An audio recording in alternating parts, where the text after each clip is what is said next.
mga ka-COFAM, nagsa-celebrate rin ba ng birthday party ang mga Japanese student nating mga Pilipino? Samahan nyo kami ngayon dahil pupunta tayo sa 50th birthday ng isang Japanese na may asawang Pilipina. Tara, tingnan natin kung paano nila ipinagdiriwang special na araw na ito dito sa Japan.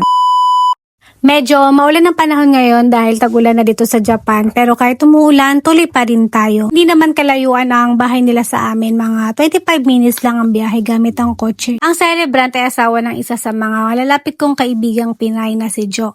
Kwento niya, simula lang magsama sila, nakasanayan na nilang mag-celebrate ng birthday kasama ang pamilya at mga kaibigan. Pati ang mga anak nila lumaki na rin sanay sa ganitong klaseng celebration. Ngayong 50th birthday ng kanilang papa, naghanda rin sila at imbita ng mga bisita. Tingnan namin dahil marami rin silang bisita. Sa bahay muna ng isa naming kaibigan, kami nag-park. Pagkapit bahay lang naman sila, kaya maglalakad-ala tayo papunta sa bahay nila. Naglalakad kami, may napansin akong sobrang cute si Koki. Sa binti ng papa niya nakahawak habang naglalakad. Dahil matangkad ang papa niya, doon lang talaga abot ng maliit niyang kamay. Ang cute lang tingnan. Ayan, andito na tayo sa bahay ng celebrant.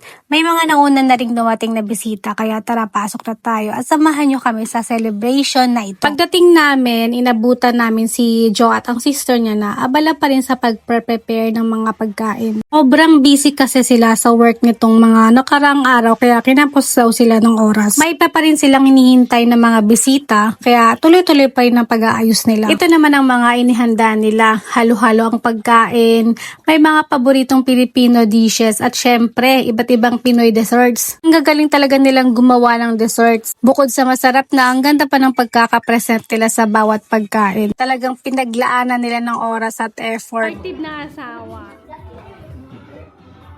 Warate ah. Warate. Experience ko dito sa Japan, iba ng kaunti ang birthday celebration nila kumpara sa atin sa Pilipinas. Sa atin kasi, normal lang maghanda sa bahay, magluto ng maraming pagkain, at mag-imbita ng mga kamag-anak, kapitbahay, at mga kaibigan. Minsan, kahit simple lang ang handa, basta sama-sama ang lahat. Ito naman sa Japan, maraming mga adults ang mas pinipiling mag-celebrate ng simple. Last dinner lang kasama ang pamilya o lumalabas sila para kumain sa restaurant. Hindi rin ganoon kauso ang malaking birthday party, lalo na kapag matanda na. Pero ang birthday na pinuntahan namin ngayon ay medyo kakaiba dahil Pilipina ang asawa ng celebrant. Kaya nakasanayan na rin nilang maghanda at mag-imbita ng mga kaibigan. Parang Pinoy style na ang celebration. Ayo, ano sa tingin nyo? Mas gusto nyo bang simpleng celebration ng mga Japanese o ang masayang handaan nating mga Pilipino? I-comment nyo sa baba.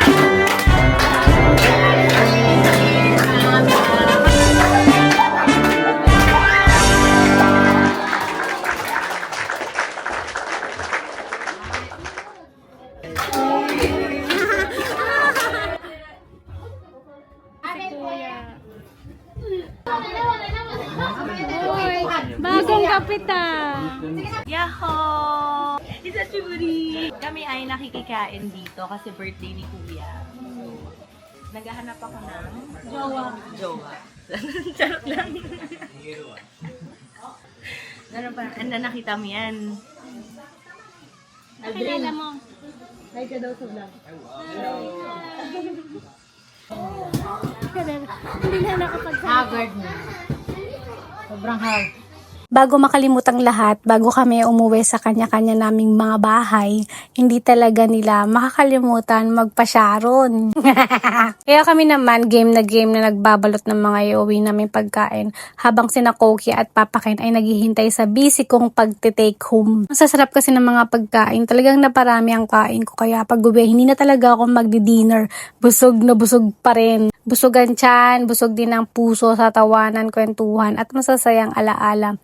Maraming salamat sa masayang pagsasama. Hanggang sa sunod na bonding ulit. Maraming salamat sa panonood. Huwag kalimutang mag-like, mag-subscribe, at i-share kung nagustuhan nyo ang video. Hanggang sa susunod. Jane! Bye-bye!